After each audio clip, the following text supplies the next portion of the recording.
Coming up next on Book TV, Michael Scheuer, former head of the bin Laden unit at the CIA, talks about Osama bin Laden and his war against the United States 10 years after 9/11. Mr. Scheuer spoke about his book at the Philadelphia Free Library. Good evening, everyone. I think it's perhaps a troubling time to be talking about this subject, but the events of the day, of the past month, perhaps 6 weeks, requires us all, I think, to rethink how we stand in the Middle East. So tonight I'd like to talk about the three threats to the United States that emanate from the Persian Gulf: Iran, Saudi Arabia, and what I call Al-Qaedaism. In speaking tonight about the Persian Gulf and our war against the Islamist militancy emanating from there, I want to start with words George Washington used to describe the new national government's responsibility to ensure that Americans clearly understand the threats they face at home and abroad. I am sure that the mass of citizens of these United States mean well, Washington told John Jay in 1796, and I believe that they will always act well whenever they can obtain a right understanding of matters. Let me say that I share Washington's faith in the essentially sound common sense of Americans, except perhaps that of the coming generation, whose male members seem unable to figure out how to put a baseball cap on so the brim points forward. But I am not sanguine that our national government, under either party, is capable or even desirous of accurately educating the citizenry about the Islamist threat confronting America. Today, Americans simply do not have what Washington called a right understanding of the threats from the Persian Gulf region. In my writings, I have sought to acquaint Americans with the nature of these threats, whether from Iran and its co-religionists in Iraq and Lebanon, the vicious, martial, anti-Christian, anti-Jewish, and anti-Western brand of Islamic theology exported under Saudi Arabia's official imprimatur, or the forces Osama bin Laden, Al-Qaeda, and other Sunni Islamists lead and incite. And I also argue that the United States government, under both parties, is fighting an Islamist enemy that does not exist, and therefore it is employing policies that run counter to America's historical traditions, and so to its best interests. Official Washington's Islamic enemy is the stuff of Hollywood farce. Be they Shia or Sunni, the Islamists are a limited band of fanatic nihilists, ready to kill widely and indiscriminately for the pure joy of murdering, and ready to sacrifice their lives because my daughters go to university, Iowans hold early presidential primaries every 4 years, and because I, may God forgive me, have one or more Sam Adams after work. Would that such an enemy existed, for he would be at most a lethal nuisance and not the national security threat posed today to lesser or greater degree by Iran, the Saudis' Islamic imperialism, and the Sunni Islamist movement symbolized and inspired by Osama bin Laden. This farcical view of America's Islamist enemy is unfortunately endemic in both U.S. political parties, much of the U.S. and Western media, and perhaps most damaging, much of the academy, especially in our most prestigious universities. It is in my judgment that this view is almost entirely without substantiation. And if it continues to be Washington's working assumption, America will slowly but surely be defeated through the loss of prestige, blood, financial solvency, and domestic political cohesion. We will lose not because any of these threats are stronger than we are. That certainly is not the case. America's myopic governing elite and its media acolytes have taken enemies who are each in military capability, at most a puny 5 foot tall, even in jack-booted sandals, and made them into 10-foot tall and still growing behemoths. The three threats I'm going to speak about are those posed by Iran, Saudi Arabia, and Al-Qaeda and its allies. Taking these three threats, each of which is based in the Persian Gulf, let us first look at the smallest, least threatening threat, that which comes from Iran. Since our Tehran embassy was seized in 1979 and America was humiliated for more than 400 days, the Islamic Republic of Iran has been the bête noire of the bipartisan U.S. governing elite. The hostage holding created a hatred for Iran among ordinary Americans that is easily exploited by U.S. politicians, journalists, academics, and pro-Israel organizations. So successful have these scaremongers been in hyping what they often call a Nazi-like Iranian threat, in fact, that in all of American history, there probably has not been a non-threat like Iran that has been more feared by the average American. Look at Iran and what do you see? First, we see a relatively small island of Shia Muslims surrounded by a Sunni world that despises them and would rather kill them than all the Americans, Britons, or Israelis they can get their hands on. Second, we see an Iran that in the last decade has been virtually surrounded by U.S. military bases and knows that its access to the high seas can be shut almost instantly by the U.S. Navy. And third, we see an Iran whose energy production has peaked and, with the economy it supports, is steadily declining. In Cold War terms, then, Iran is fully contained by opposing powers. But then again, so was Iraq, and that did not stop an unnecessary, disastrous war. Ah, you might say, but what if Iran gets a nuclear weapon? My answer is there is no if about it. Iran will get a nuclear capability. If we had been serious about stopping it, we would have stopped our European allies from selling Iran the necessary elementary technology in the 1990s. The Iranian leadership, moreover, has heard nothing from Washington, Israel, and much of NATO for the past 20 years, except threats of regime change and preemptive strikes, has experienced little but the reality of UN sanctions, and most recently has seen more than 400 U.S. congressmen and senators turning on their own president by standing and cheering a 2010 speech in Washington by Benjamin Netanyahu calling for war in Iran, on Iran. It has also seen, as we're seeing today in Egypt, Western governments encourage their nice, safe, and politically naive college students to Twitter young Iranians to urge a political revolution without a care about how many of those Iranians would die in the streets as a result. Given this context, in terms of political reality, Iran's leaders would be truly negligent if they were not seeking an effective defense against the constant threats from the world's most militarily potent nations. So Tehran will certainly get a nuclear weapon. But then what? Well, my response would be to ask, so what? Iran does not have the ability to hit the United States with such a weapon, while we certainly can incinerate Persia. And the Shias will not supply it to Sunni extremists who would be more likely to use it against Iran than against the West. But will they not use it against Israel, you ask? And I would say only if Iranian leaders are the most stupid men and women Allah ever created. Israel possesses a large, multifaceted, and wholly unaccounted for WMD arsenal, and it would surely use it if Tehran looked like it was even remotely thinking about a first strike. Indeed, Iran's acquisition of nuclear weapons still leaves it a Shia island surrounded by hostile Sunnis, U.S. military bases, and U.S. and Israeli nuclear targeteers focused squarely on it. In other words, with or without a nuclear weapon, Iran is contained. It can continue to dabble with its violent surrogates in the Israel-Muslim religious war, but it cannot pose a military threat to the United States.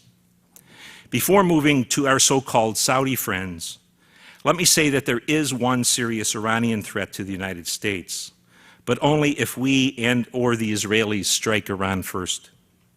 Thanks to more than 35 years of near criminal negligence by the U.S. executive and legislative branches in the areas of border control and domestic security, both Iran and its Lebanese Hezbollah surrogate have created a large clandestine infrastructure in the continental United States, one which works with similar networks in Canada, Mexico, and the Caribbean. The Iranians are too smart and too afraid of U.S. military power to use this network to strike first in America. But it clearly is designed to allow Tehran to respond with violence here if Iran is attacked by the United States or by our Israeli allies. Now for Saudi Arabia and the other Gulf Arab tyrannies that govern the states adjacent to what we too often forget is referred to by the Sunni world as the Arabian Gulf. Let me first say that I view Saudi Arabia, and to a lesser degree its fellow Arab Peninsula tyrannies, as the nation state that is perhaps the most dangerous to the United States and to the West generally. Yes, Russia and China are threats to the United States, but they are threats Washington openly acknowledges, closely watches and assesses, and is fully capable of defending America against. Saudi Arabia, however, is a serious threat, indeed one more dangerous than Iran, toward which our governing elite in both parties turns a blind eye. Our elite deceitfully pretends that Riyadh is a close and reliable ally. It keeps America's energy security dependent on its enemies by relying on the Saudis to play a pro-U.S. role in the world oil market. And it endangers our economy by allowing the Saudis to buy an ever larger share of our ever more out-of-control federal debt. In addition, the Saudis over the past 30 years have built a highly effective lobby in the United States, which is as pernicious, effective, and corrupting as IPAC, but more quiet and subtle. This lobby employs former U.S. ambassadors, generals, and senior intelligence officers to argue its case in the White House, the Congress, and the media, and especially in the Wall Street Journal. And needless to say, this lobby's work is enthusiastically assisted by our oil and arms-making corporations, whose concerns have less to do with U.S. security than in making sure they keep their seats on the Saudi gravy train that is even now hauling away another $60 billion worth of U.S.-made arms. Due to these factors, U.S. leaders never tell Americans the truth about the kingdom, which is that since the 1970s oil boom started an enormous transfer of Western wealth to the peninsula, the Saudis have quietly exported a brand of Sunni Islam that has radicalized much of the historically defined Sunni Middle East region, and which is now Arabizing Muslim populations in places like Indonesia, Malaysia, Pakistan, Afghanistan, India, the Balkans, the North Caucasus, and Sub-Saharan Africa. Last year in Nigeria, for example, where Saudi and Gulf missionaries have long labored and spent large sums of money, an Islamist group known as Boko Haram amended its theretofore local agenda to name the United States as its #1 target for, quote unquote, America's oppression and aggression against Muslim nations, particularly in Iraq and Afghanistan, and because of its blind support for Israel, close quote.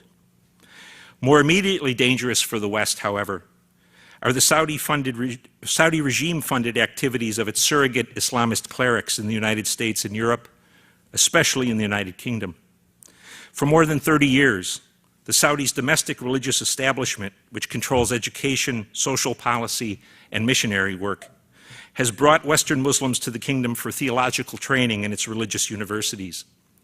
These men return to the West to preach what only can be described as a martial-oriented Islamist imperialism, a vision of the world as wholly Islamic, which for the West would mean that Christian and Jewish populations could convert, accept subordination to Islam, or face elimination. These Saudi-trained preachers are prominent in mosques in the United States and in Europe, and have secured positions as chaplains in Western universities, prison systems, and militaries. This is not to say, let me stress, that all American or European Muslim communities share this martial and expansionist orientation. But it is very much to say that these Saudi-trained clerics have attained enough positions in the West and have enough access to Muslim youth through multiple media vehicles to have a growing impact in a pro-jihad direction, in much the same way they have for years influenced them in the Middle East, Asia, and Africa. Those who doubt this would be well served in reviewing the escalating number of militant-related activities that have been uncovered and stopped in the United States since 2007. To note the growing number of young US, Canadian, Australian, and British Muslims who are going abroad to fight and train under al-Qaeda's banner in Somalia, Yemen, and Afghanistan, and also to note al-Qaeda's very successful recruitment of talented U.S. citizen Muslims to run media operations targeting Muslim communities in the English-speaking world. And the Saudis, too, are the bridge from our second source of concern in the Persian Gulf, the Saudi kingdom and its brother tyrannies, to the third, namely Osama bin Laden, al-Qaeda, their allies, and the increasing numbers of Muslims inspired by each. When all is said and done, Osama bin Laden is not an anomaly in Saudi Arabia. Rather, he is the poster boy for its educational system's successes. Fortunately for the United States and the West, bin Laden has matured as a defensive and temperate Islamist, not like the Saudi monarchy and the Muslim Brotherhood, offensive and intolerant ones. Even with these differences, however, the Saudis' overseas missionary activities are an indispensable aid to al-Qaeda's organizational, military, and media activities. Through expatriate Saudi preachers, Islamic NGOs, and direct funding by Riyadh for local Islamic organizations, the Saudis have created Muslim communities in most areas of the world that are alienated from and even hateful toward the West. And so these communities are congenial environments for hosting an al-Qaeda presence. In the Balkans, in India and Bangladesh, in the North Caucasus and South Asia, in North America and Europe, and in sub-Saharan Africa, these preachers, NGOs, and doses of Saudi cash have for decades prepared the ground for al-Qaeda and its allies. Do the Saudis realize this? Of course they do. We must always keep in mind that the only Islamist terrorist or insurgent attack that Saudi leaders disapprove of are those that occur outside the kingdom, inside the kingdom, rather. A final point to make on the symbiotic Saudi Arabia-al-Qaeda relationship outside the Arabian Peninsula is that Saudi activities abroad relieve al-Qaeda of the need to fund, staff, and manage a humanitarian, educational, health services wing, like those that are run by Hamas, Hezbollah, and the Muslim Brotherhood. And therefore, bin Laden is allowed to focus on spreading his organization and planning military activities. Bin Laden, al-Qaeda, and their allies, and those they inspire then, are the third of the Persian Gulf threats. And they are, I think, the most dangerous to the United States. They are the most dangerous not because they are more powerful than the United States, nor because they are supported by all Muslims. They are the most dangerous Gulf origin threat to America because the U.S. bipartisan governing elite has uniformly refused to accept reality. From the first Bush to Clinton to George W. Bush to Barack Obama, Americans have been told that they are at war because al-Qaeda and its allies are motivated by hatred for our liberty, way of life, and democratic institutions. This is a palpable, lethal lie. We are being attacked because of our elite's half-century record of relentless intervention in the Muslim world. It is in the cumulative impact of 50 years of interventionism that we find the main motivation of America's Islamist enemies, as well as the principal organizational glue that provides a modicum of unity to the movement's always fragile cohesion. The Islamist motivation is to be found in their perception of U.S. foreign policy as an attack on the Islamic religion and its followers. This is a view that is held not only by those carrying AK-47s, but, if extensive polling by reliable Western pollsters is reliable, by nearly 80% of all Muslims worldwide, young and old, moderate and militant men and women. Now, no American must accept the Islamists' indictment of the anti-Muslim intent of U.S. foreign policy.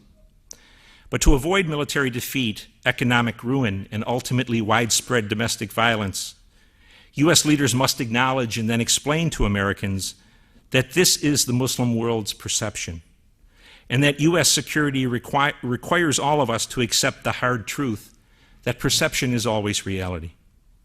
And what are the policies motivating the bin Laden-inspired Islamists? I can do no better than list the 6 U.S. policies bin Laden enumerated in late summer 1996, and to which he has held closely for the next 15 years. I would also note that 4 of the 6 policies motivate to a greater or lesser extent our foes in Iran and Saudi Arabia. According to bin Laden, then, America's declaration of war on Islam and on Muslims is clear in the following facts. First, the U.S. military and civilian presence on the Arabian Peninsula. Second, U.S. and Western exploitation of Muslim energy resources. Third, the U.S. military presence in Muslim lands outside the peninsula. Fourth, U.S. support for nations that oppress Muslims, especially Russia, China, and India. Fifth, endless and unqualified U.S. support for Israel. Sixth, U.S. support and protection for Muslim tyrannies. Thus it is policy, not lifestyle, that is the casus belli for the war bin Laden declared on the United States on 23 August 1996. And yet, nearly 15 years on, there has been no public contention by any serious political figure, save Ron Paul and Dennis Kucinich, that the Islamists are motivated by anything more than a blind bloodlust and a cultural, political, religious hatred for America and the West. Why is such the case? Well, I believe it is because America's governing elite are addicted to interventionism. It is, sadly, their default response to international affairs. Witness, for example, Obama, Clinton, and McCain intervening on both sides in today's Egyptian crisis. From Obama to Speaker Boehner to Senator McCain, from the New York Times to the Washington Times, from Fox News to National Public Radio, and from most of the U.S. professoriate and punditry to many of the top pastors of the Christian evangelical community, U.S. leaders left, right, and center believe there is no political problem, war, gender equality deficiency, revolution, ethnic conflict, crooked election, jailed female poet, or religious clash that does not require direct American involvement. And this, whether or not they can identify even a single genuine U.S. national interest at risk. In making this claim, I do not suggest I can read the minds or hearts of those who have for 3 decades designed our disastrous foreign policy in the Muslim world.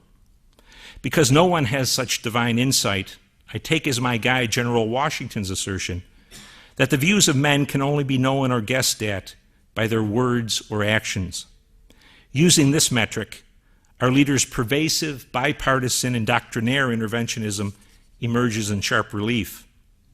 U.S. intervention, then, is the Islamists' main motivation for fighting America. And while U.S. citizens can debate if the policy status quo should be kept, or one or more of the policies should be amended or abandoned, maintenance of Washington's prevailing assumption that Muslims hate Americans for who they are and how they live, and not for what the U.S. government does in the Islamic world, will lead to nothing less than a vast case of self-deception, yielding eventually calamity for the nation. Indeed, the United States today may stand in a historically unique position. No other great power in my memory has faced a situation in which it is likely to be attacked at home in a manner at least as, and probably more severe, than 9/11, and have no means with which to respond to the enemy in a militarily telling manner.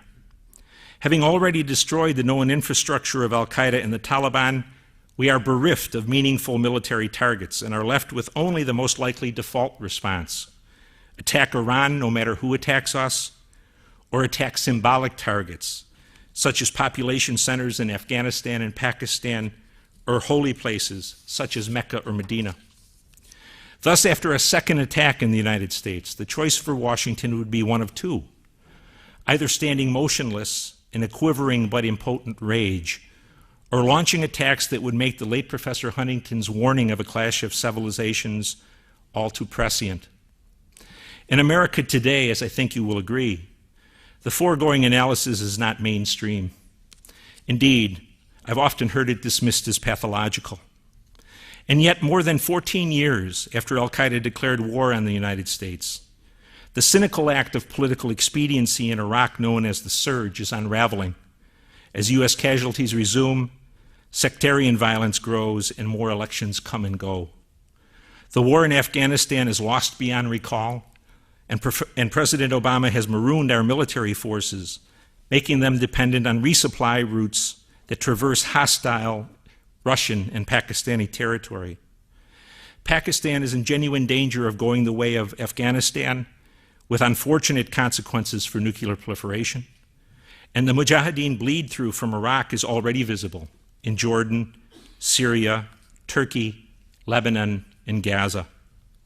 In addition, the Islamist insurgencies in Somalia and Algeria have been rekindled, with the Somali Mujahideen nearing victory and the Algerian insurgents spreading into West Africa. Similar insurgencies of varying but building vitality are underway in Yemen, southern Thailand, Mindanao, and the North Caucasus. The major cities of Hindu India have been attacked by Islamist fighters, and the Islamist movement in Western Europe is growing, and in Britain has driven the traditionally stoic security services to the point of public despair. As for the United States, bin Laden long ago delineated al-Qaeda's war aims for defeating America in three concise phrases. First, to take advantage of economic situations internationally to help bleed America to bankruptcy. Second, to spread out U.S. military and intelligence forces to sap their flexibility and exhaust their reserves. Third, to strip away America's allies and to disrupt domestic political unity in America as much as possible. I will leave it to the audience to decide, using these three war aims as a metric, whether there is any reason for bin Laden and al-Qaeda to be discouraged about the progress they have made in the war they began in 1996. Now let me move to discussing how we can begin to blunt the threats from the Persian Gulf. The best foreign policy advice for the Obama administration, in fact for any U.S. administration, has been heard by anyone who's flown on an airliner. During the pre-flight safety briefing, each passenger is told that in case of an emergency, place your oxygen mask on first and only then help others with theirs. I have referred to this common sense instruction in my books, and I believe in its continuing direct pertinence to U.S. foreign policy. Before America and the few of our allies who will fight, can defeat the expanding Islamist movement, and beat it we must, and unfortunately with more military power than we've used to date. Washington must put its own political and foreign policy houses in order. America can help no alliance partner or other foreign nation until it is re-anchored in its own history and traditions. Indeed, until this re-anchoring occurs, America cannot even help itself. To achieve this goal, we must return to the governing doctrine crafted by Washington and the other founders. In foreign policy, the key to re-anchoring is an approach that is more independent and less interventionist. If there be one principle more deeply rooted in the mind of every American, Jefferson wrote in 1791, it is that we should have nothing to do with conquest. In America's dealings with Iran and less obviously with Saudi Arabia, as well as in its war with Islamism, we are losing because our bipartisan governing elite and its academic and media apologists have turned Mr. Jefferson's guidance on its head, much to the nation's detriment. Because of this interventionism, which the founders would have damned to hell, we as a nation are mired in an environment in the Persian Gulf region that is conducive to an endless war with Muslims. Foreign policy is at base about creating multiple options to use to protect genuine U.S. interests and independence in an always unpredictable world. But when Americans celebrate Independence Day this coming July, I would predict that neither President Obama nor Senator McCain will have the moral courage to tell Americans the truth, which is that over the past 35 years, both parties have consciously eviscerated U.S. independence on the single most important foreign policy issue, the decision about whether or not to go to war. Both parties, for example, have failed to move the United States closer to energy security since the first Saudi-led oil embargo in 1973. Instead of freeing the U.S. economy from the Arab-held dagger pointed at its heart, American presidents, Republican and Democratic, have unmanfully groveled, begged, and even publicly bowed to the tyrants of the Arabian Peninsula in their desperate quest for more oil. The same presidents, moreover, have so enormously overspent the public treasury that America is now further in the thrall of the same Arab tyrants who, with China, buy the largest part of our debt. I can only remark that there are few better definitions of abject foreign policy than one that puts U.S. energy and financial security in the hands of its enemies. Because of such leaderships, Americans find they have lost control over the peace or war decision.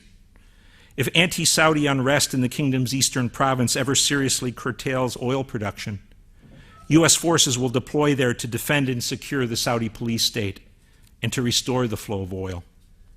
And the reality of an automatic war for oil goes beyond the Arab world. Currently, Mexico is one of our top oil suppliers and is creeping toward the status of a failed state. And by 2015, the United States will import 20% of its crude from the Niger Delta region.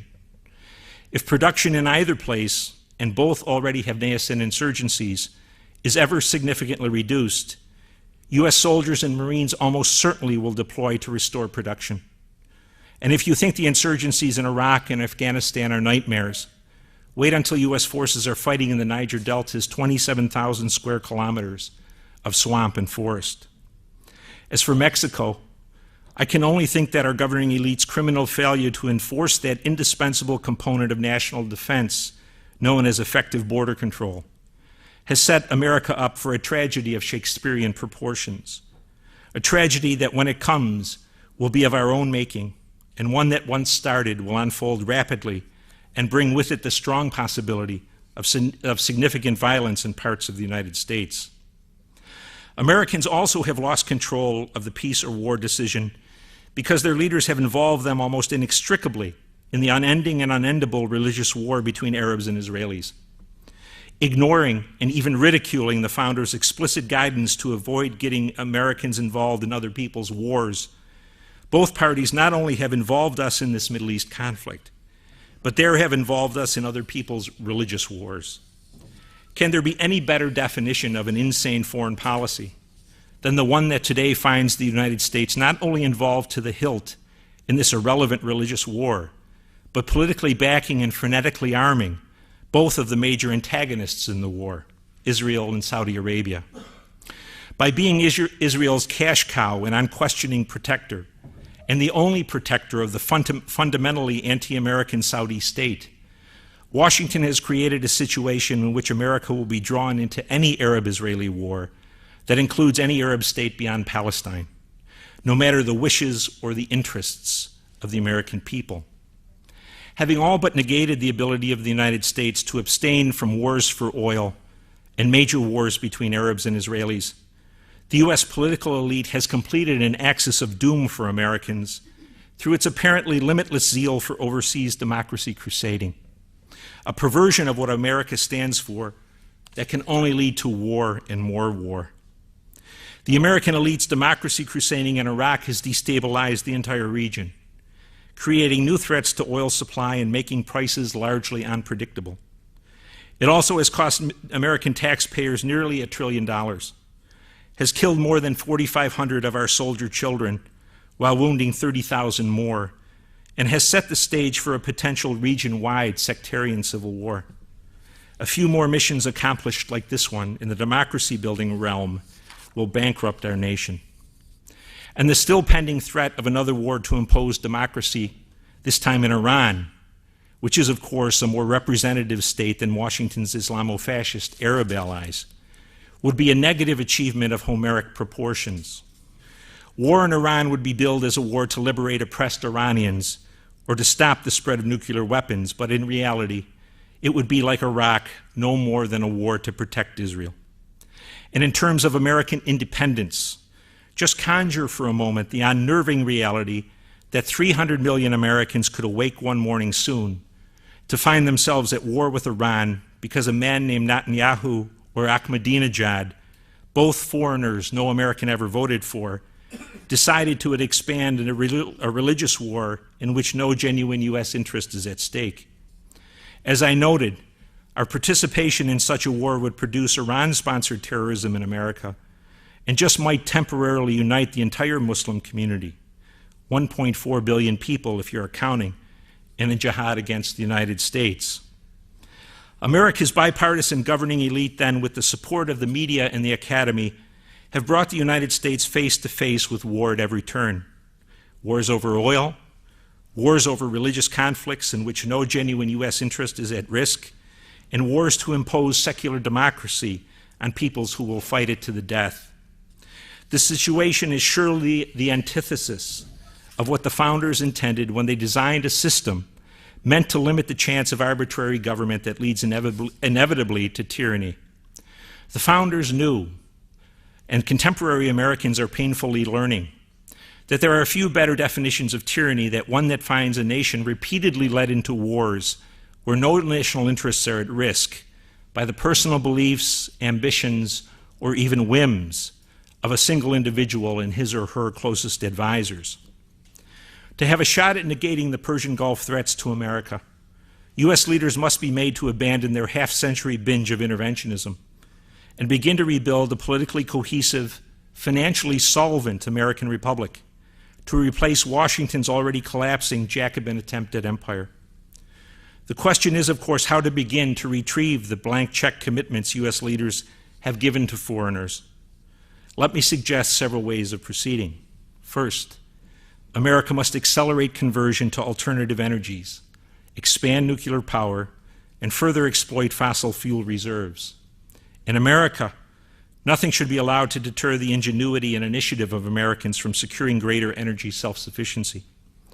Fears induced by the BP oil leak should not keep drilling halted, and demands for protection for Arctic rabbits, the Gulf of Mexico shrimp-filled reefs, or the sunny oil-rich Pacific waters off California at the cost of dead soldiers and Marines should be ignored. Beyond oil, America has no national interests in the Persian Gulf Arab Peninsula region, save the freedom of navigation, which the U.S. Navy can assure. And as our dependence on foreign energy declines, this will become much clearer. Self-sufficiency will also allow America and the West to stop protecting the Gulf and other Muslim tyrannies, regimes that cloud our economic destiny, steadily export religious hatred for us, and make our advocacy of freedom appear to be pure and even spectacular hypocrisy.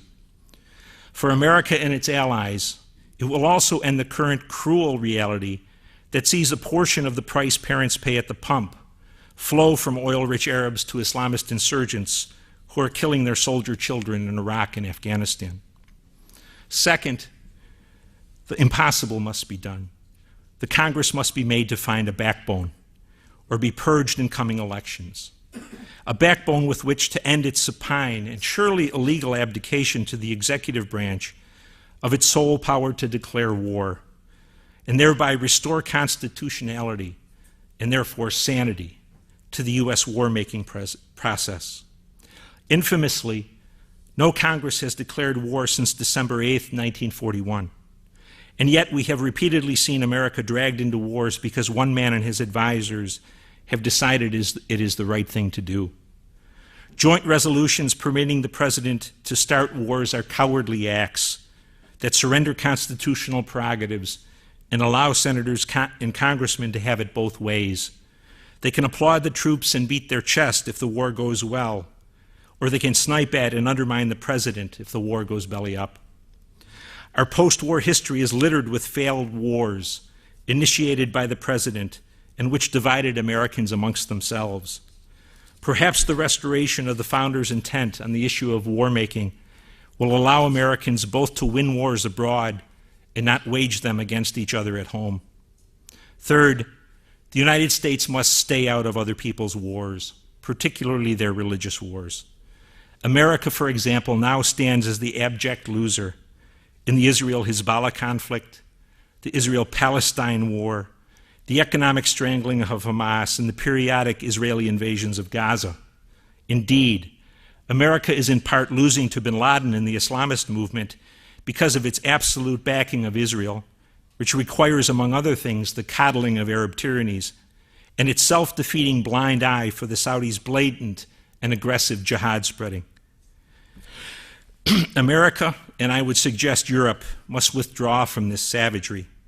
No vital aspect of Western life or security would be negatively impacted if Israel or Palestine or both disappeared tomorrow. And this reality ought to receive great attention today. As a Hezbollah-backed politician becomes Lebanon's prime minister, the Saudis seek to spread their malign influence by replacing our aid to Mubarak and the Egyptian tyranny totters toward the Muslim Brotherhood, all of which, like the occupation of Iraq, will further compromise Israel's security.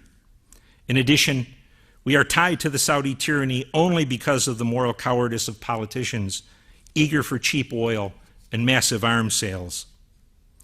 We also must reject the patently absurd contention that U.S., Western, and Israeli national security interests in the Muslim world are identical.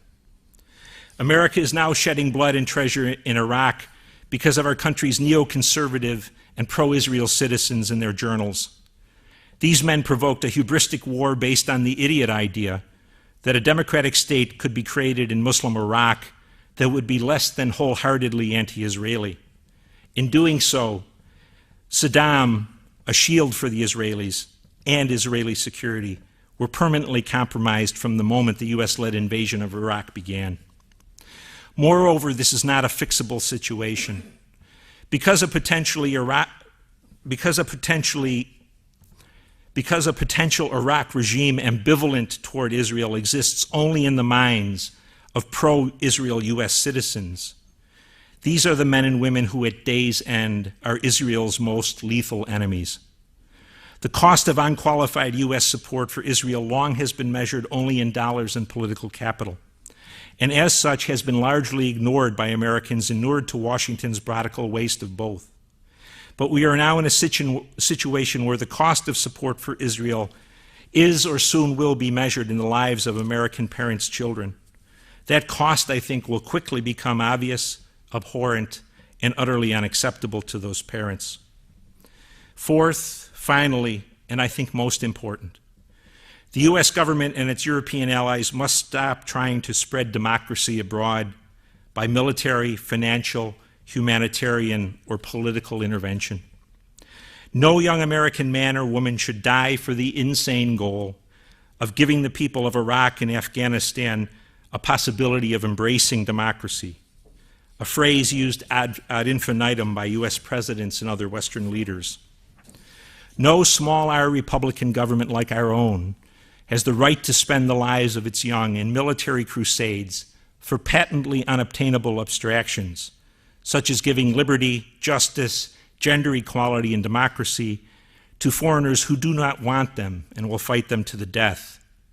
This is especially true when our youngsters' lives are spent, as they have been in Iraq and Afghanistan, by a governing elite that does not intend to win the wars it starts and refuses to allow the full use of the conventional military force taxpayers have bought to protect their country and their children.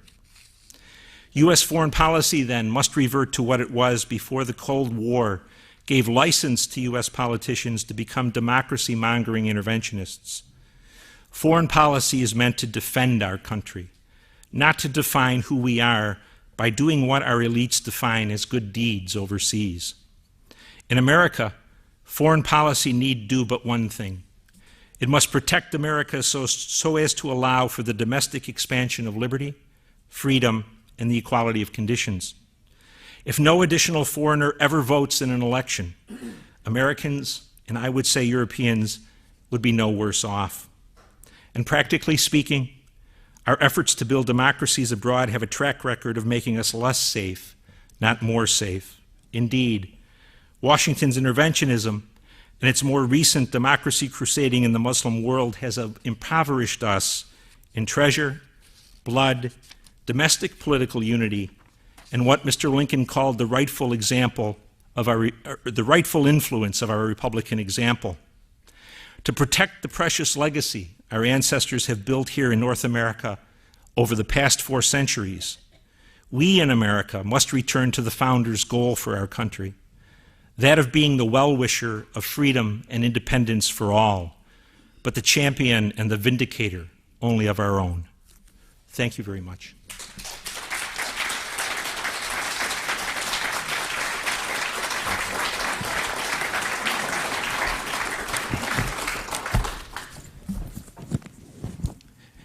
Thank you, Michael. You're welcome. I have a feeling we are going to have some questions after that speech. I would encourage you to phrase your question as a question, and we'll take one per person only. Second row. Sir? No, sir, the one behind you. We'll get to you. Oh, yeah. Thank you. I'm confused about the relationship between the Saudi royal family and Al-Qaeda. Can you explain that a little bit more, and particularly what is in the interest of the Saudi royal family to establish Al-Qaeda cells in the United States? I mean, how does that work? Why is it being done? And how far has it progressed? The Saudis are an offensive, almost imperialist purveyor of Islam. They are indeed the people who want to build a caliphate worldwide. Bin Laden is more of a defensive jihadist wanting to take back the lands that he believes were taken from Islam. The Saudis and the Muslim Brotherhood in Egypt and elsewhere are both sponsoring and paying for subversive activities, and indeed are trying to make the world entirely Islamic over time. The relationship with bin Laden and the Saudis is always a cloudy one. They have disowned him, they say, but I think you'll accept that things are never quite black and white in the Arab world, and especially in Saudi Arabia. Parts of the royal family are said to still contribute money to bin Laden and other Islamists. Certainly, wealthy families and wealthy Muslims around the world continue to do that. So the Saudis are shielded by smiling, speaking English, and holding hands with the president in the Rose Garden. But the Taliban is not far from being what Saudi Arabia would be without the royal family. The Taliban was educated by Saudi educationists, if you will. Another question right in front here. The Al-Qaeda splinter that set off the failed package bombs bragged about how the millions that had made America spend and disrupted everything. Bin Laden several times, which you haven't mentioned, was anxious to bankrupt the West. Every target except the Pentagon and the West was an economic target. In other parts of the world, they don't like good Muslims watching sports games in Pakistan, but in the West, it was economic. If they determined, and of course it's part of the culture of people who aren't on the borrowing thing to sort of tend to exaggerate it, but if they're convinced that they're the responsible for the United States going bankrupt, if the U.S. government does things that looks like it's not going to go bankrupt, what's going to stop them from attacking withdrawing U.S. troops from Afghanistan, etc.? Well, I don't think I missed saying it, sir. I said I think I described bin Laden's first priority is to take advantage of the economic conditions internationally to try to help that process along to bankrupt us. That is clearly his intention. He knows he's said publicly, we can't invade Milwaukee, or words to that effect. Their goal is clearly to make us spend money to the point where we don't have any left to spend. And we seem to be doing quite well at that at the moment. But is there any way of not doing it if all you have to do is attack us the There's no way to do it, sir, until we tell the American people the truth. And we begin to fight the enemy that exists instead of the enemy that our politicians want us to believe in. Once we tell the American people that it's what their government does and not how they live, perhaps we can have a rational discussion. But until then, we're going to keep spending money without much effect. For example, we've spent, $50 billion, $100 billion on gadgets at airports and crossing points around our country. So now we're fully capable of stopping a guy carrying a bomb wearing an I Love Osama t-shirt as long as he comes through at Miami or Niagara. If he happens to drive a 13 or 18-year-old pickup truck across the border from Mexico to Houston, we don't have a prayer. So we're well on our way. What did they say, that those cargo aircraft bombs cost $4,500? I would bet we've spent over $1 billion in beefing up our defenses. But it all starts at recognizing the enemy, and we haven't. Can you talk a little bit more about the what you just mentioned, the crossing in from Mexico and from Canada, you had said that Hezbollah and Iran have already established some sort of infrastructure. Yes. What kind of evidence is there for that? I think there's a great deal of evidence. If you read what the FBI has written about it and has said publicly, there are strong Al-Qaeda or Hezbollah organizations in North Carolina, in New York, Montreal, Toronto, Vancouver, Los Angeles, initially established with the Iranian intelligence service to keep an eye on the young Shah and his followers, but it's clearly designed also to have a dual use, which is to strike back against us.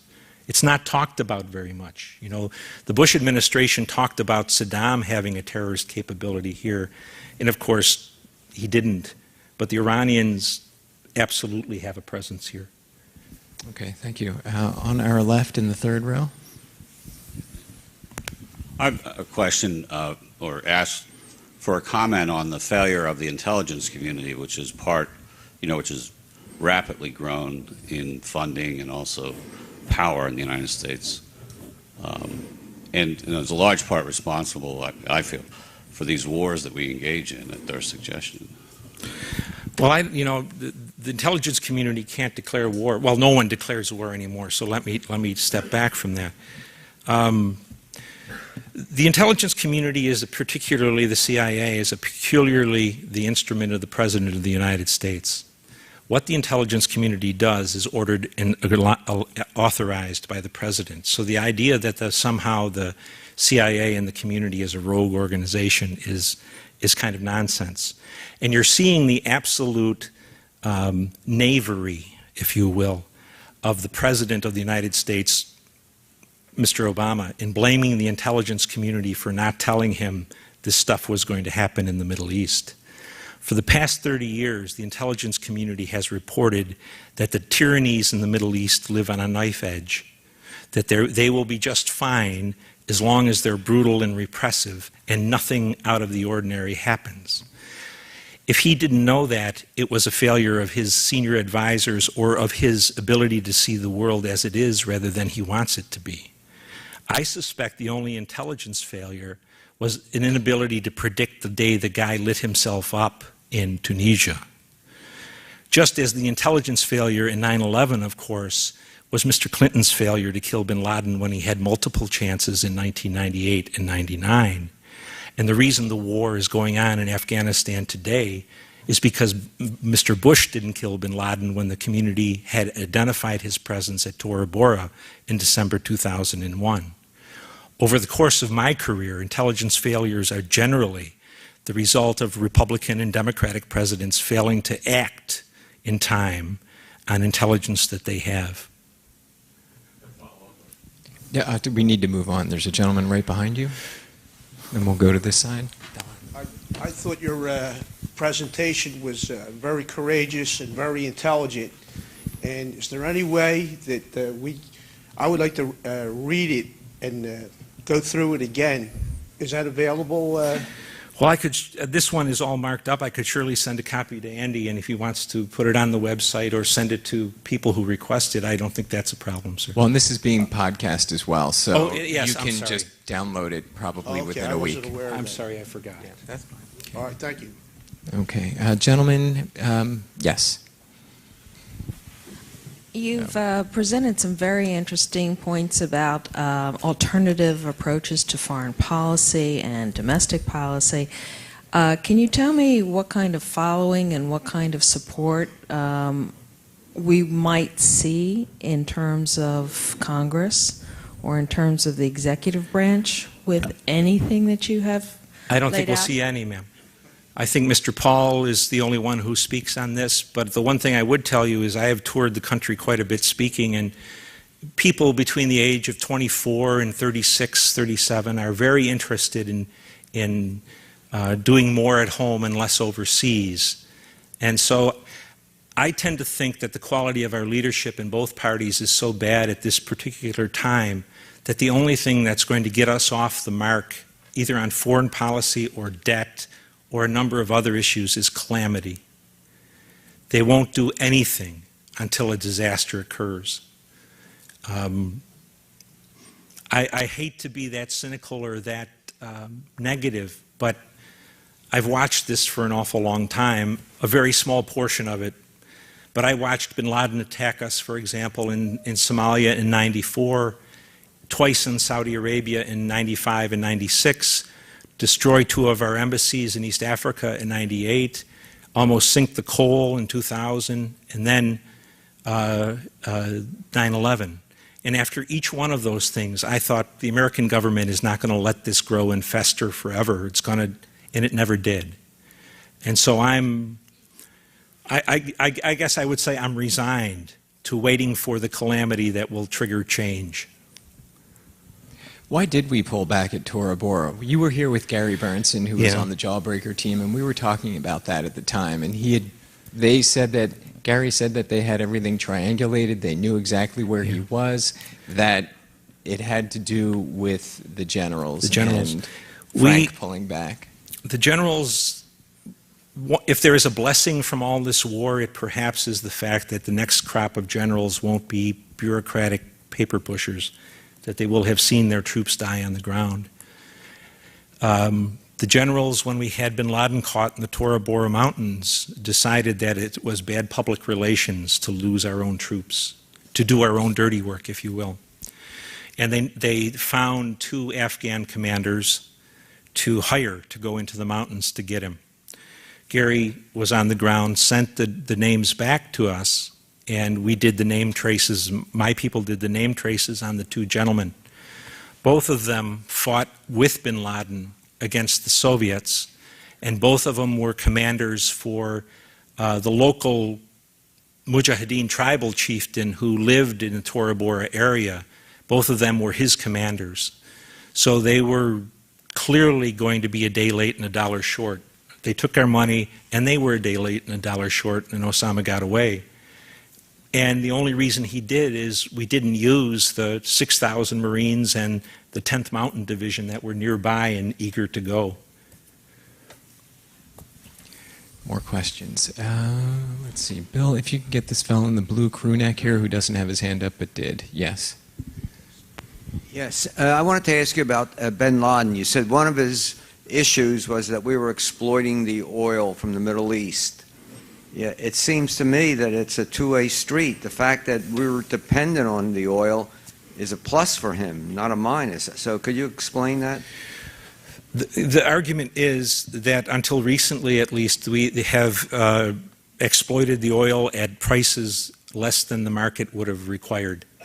And so there was an amount of theft. He's an economist in part by training, and there's long discussions of how much other commodities have gone up. And until recently, oil had not approached the growth in other commodities. So the idea is both that we're taking oil at below market prices, but as important that Muslim governments are kowtowing to us by selling oil at less than market prices. Oil remains one of the hardest targets for al-Qaeda because they recognize it's our Achilles heel, but if they destroy a production facility in the Middle East, it hurts Muslims, which is one of the reasons they're so focused on a place like Houston, for example. Mr. Scheuer. Sir. Very good presentation. Thank you. But to the point of, it seems to me that you're advocating until we get to more, or we become an isolationist country again, that kind of, to me, it flies in the face of how we have become so, interconnected globally. So, what is the chance of that happening in your estimation? Well, I think the chance of it happening probably is pretty strong as we continue to be punished and beaten at various wars, and the American people decide the game's not worth the candle. But I also think that isolationism is a slur. I think America has never been isolationist. If you look at the scholarship in the last 50 years that looked at the interwar period from 1919 to 1941, America was never more fully engaged in the world economically, educationally, scientifically. Non-intervention doesn't mean Fortress America. It means trade. It means international cooperation and climate activities. It means all of those things. What non-intervention means, I think, is not becoming involved in problems in which we have no interest, which we have basically very little knowledge, and at the end of the day, don't impinge on our interests. We have, I think we have anyway, sir, in my lifetime, seen a bloating of what we call national interest. You know, freedom of the seas and now freedom of the air for transportation.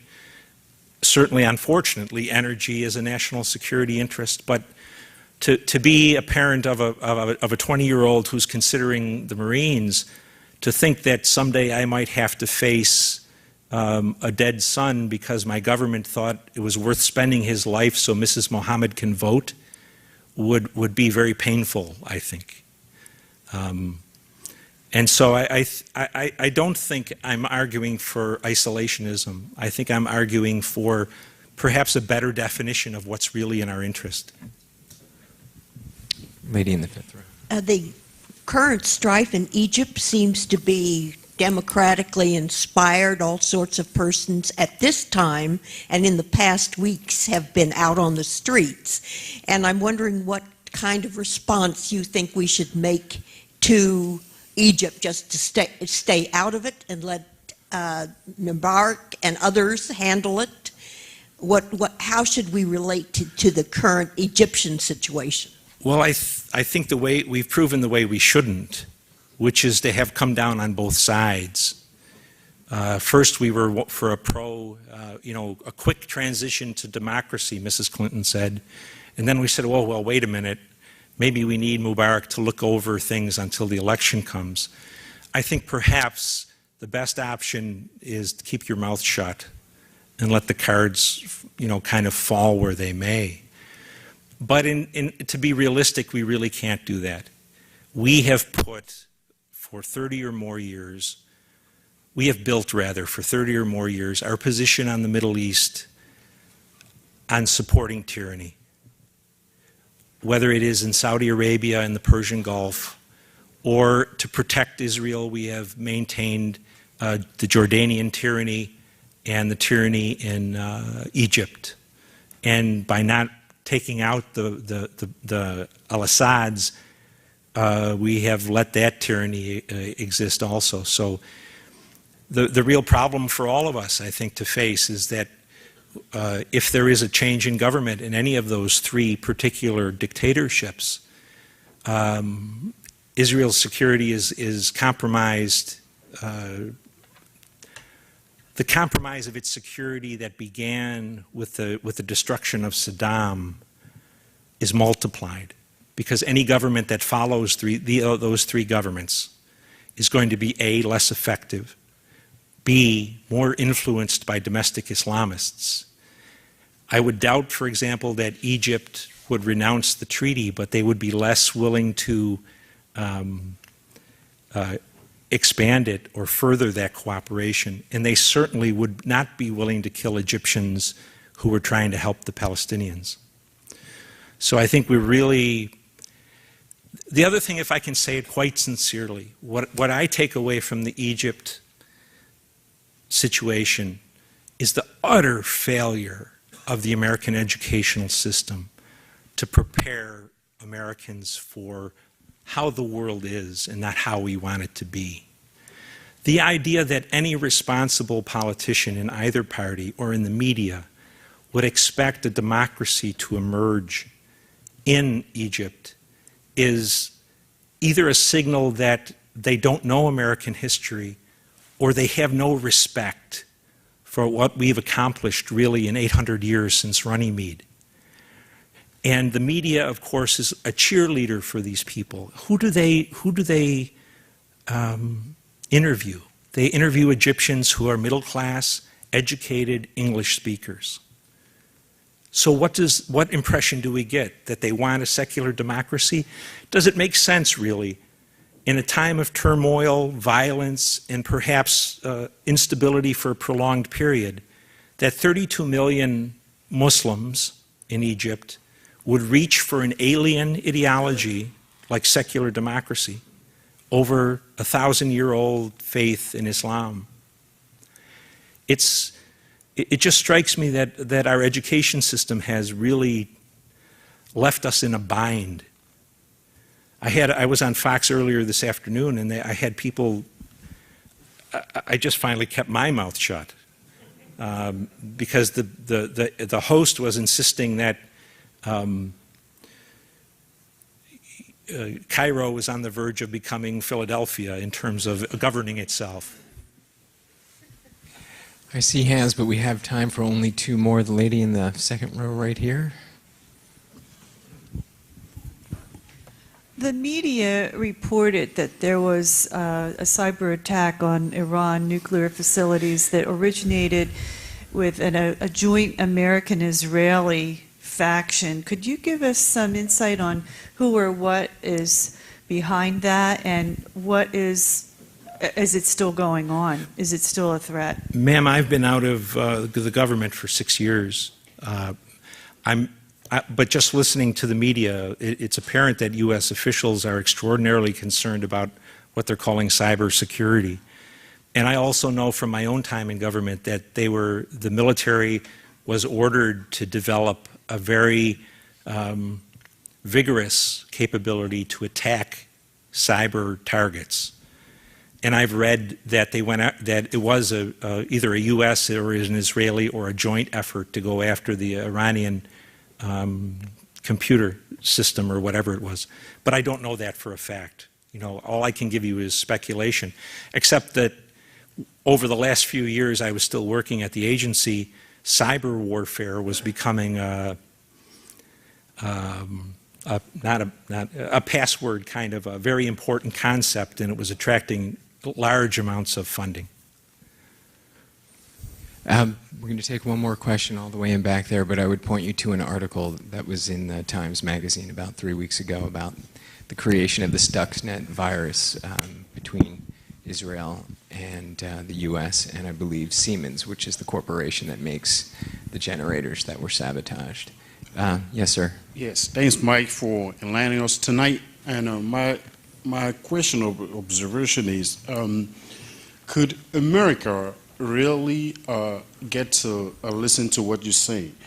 I have a feeling that the country, meaning America, has grown so much. Is too tall now to be able to find which foot to dance on. It seems that it's still going to dangle around for a long time until we get this matter under control. Could America, for instance, survive without the oil that they're going after? And could America survive by doing a proper policy? Would you not think that by targeting different groups that America judges pernicious, potentially pernicious to the country, they're anticipating what they could be doing in the future? And also, sir, you know, we've got a limit. You've asked 3 questions already, so we'll answer one of those. Thank you. If I understand correctly, you wanted to know if we could possibly change policies. Is that? He was asking about. Go ahead. Ask one question, please. In America, it seems there's really no choice for America to do that at this point. I see. Let me answer that. That is certainly a common concern. I'm now 58, and perhaps one of the biggest changes since I was a boy was that when I was a kid, America could do most anything, whether it was go to the moon or win the Cold War. And now everything is too hard. It's too hard to reduce the deficit. It's too hard to change foreign policy. It's too hard to control the border. Everything is too hard. Well, life is hard. And when they talk about oil, imagine if we had done anything except move daylight savings time up 3 weeks in the last 40 years. Perhaps we wouldn't be in the position we are today. There's nothing on the Arab Peninsula that's worth a dead Marine except for oil. And, you know, I was saying to somebody earlier today that I have been surprised that Americans who really value Israel and its security haven't been among the most aggressive in pressing for American energy self-sufficiency. Because if we do that, we can stop supporting these tyrannies in the Muslim world, and we can deny some of the glue of unity that that holds our enemies together. But it's like everything else in life, it requires leadership. And leadership is more than cheerleading. And unfortunately, I haven't seen a president since Mr. Reagan who is kind of worth a bucket of warm spit when it comes to being a leader. I guess we'll leave it there, folks. Thank you for coming. Thank you all very much for coming out tonight.